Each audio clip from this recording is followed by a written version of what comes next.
Elon Musk wants to eliminate Social Security. Republicans know that even cutting it outright would be massively unpopular because Social Security is one of the most successful programs in the country, if not the most successful. To get around that, it appears the Trump administration is gutting the program's resources, trying to decapitate it, as Senator Elizabeth Warren pointed out in the confirmation hearing for the new Social Security commissioner today. DOJ is considering slashing up to 50% of the Social Security Administration's workforce. That means longer lines, more errors. And for everyone who gives up or who dies before they get their benefits sorted out, those delays and errors also turn into benefit cuts. The law is to deliver the benefits that people are legally entitled to. If you don't have the staff, if you don't answer the phones, if you don't fix the mistakes, people don't get what they're legally entitled to. Joining me now is Senator Elizabeth Warren, Democrat of Massachusetts, a member of the Finance Committee that held today's confirmation hearing. Senator, let me start with this. We've heard lots of reporting. The Washington Post had a rundown of the kind of chaos in the system, the web outages, the phones ringing off the hook, the offices understaffed. Are you hearing this just first person as a senator from constituents? Are you getting this in your offices about what is happening to this program? Yes, we are hearing it everywhere. And understand the personal toll that we're talking about for these folks. More than half of the people who receive Social Security count on it to put groceries on the table and keep a roof over their heads. We're talking about people in their 70s, in their 80s, in their 90s, people who often have mobility challenges, people who struggle. And what's happening right now at the Social Security office is they're saying, in effect, nobody really to answer the phones. So that means you've got to find somebody to get you down to a Social Security office. Oh, whoops. They closed that Social Security office, so you've got to travel, 2 hours, 3 hours to be able to get to another Social Security office. When you get there, we're hearing about lines that are 50 people long with 2 people in the Social Security office to try to help answer questions. Office closes before people even have an opportunity to get up and ask their questions. And that is repeated over and over. And understand this, Social Security is not charity. It is not some giveaway.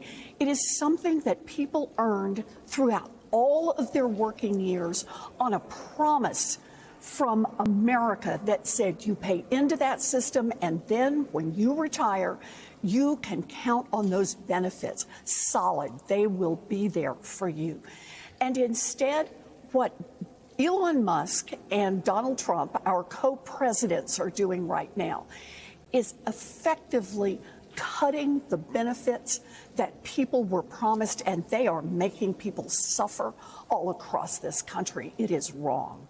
Yeah, well, maybe some of them should find a billionaire as a son-in-law, and they can be fine. They won't have to worry about the check. That would help them out. Did you get any sense from Mr. Bisignano today that he would exert any independent control over this, that he would be responsive, or do you see him as essentially a kind of Doge stooge apparatchik? You know, look, I raised the question directly. I pointed out the places where if you make enough cuts in service, you have effectively cut the benefits. And we all know you can't cut those Social Security benefits without coming right here to Congress. Right. Only Congress can cut the benefits. But you can backdoor cut them. And he admitted that. Yeah, that is the law.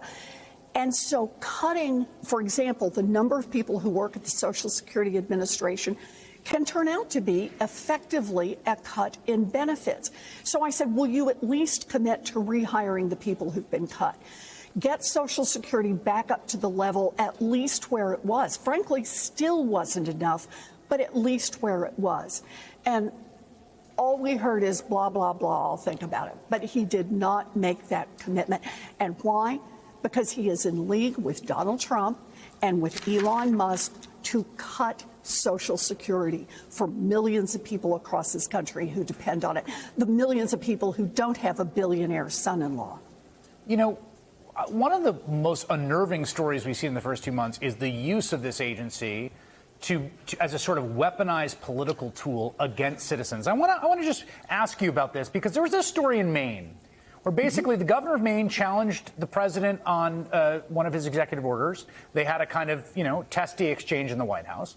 And then subsequently, Maine found out that the program that automatically enrolls your newborn in the hospital with a Social Security number had been terminated with no notice. And you now had to go with your newborn to an office to get that Social Security number. And it looked like it was a reprisal. And now we have confirmation. The man who's running Social Security, Leland Dudek, who's sort of the Doge officer there, said he had ordered the move to cancel this after watching Janet Mills, Maine's Democratic governor, clash with Mr. Trump at the White House. I was ticked at the governor of Maine for not being real cordial to the president, Mr. Dudek said.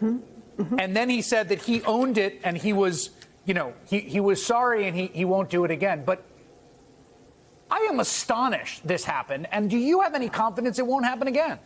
No, I do not have confidence it won't happen again because it is the mindset of the Trump administration.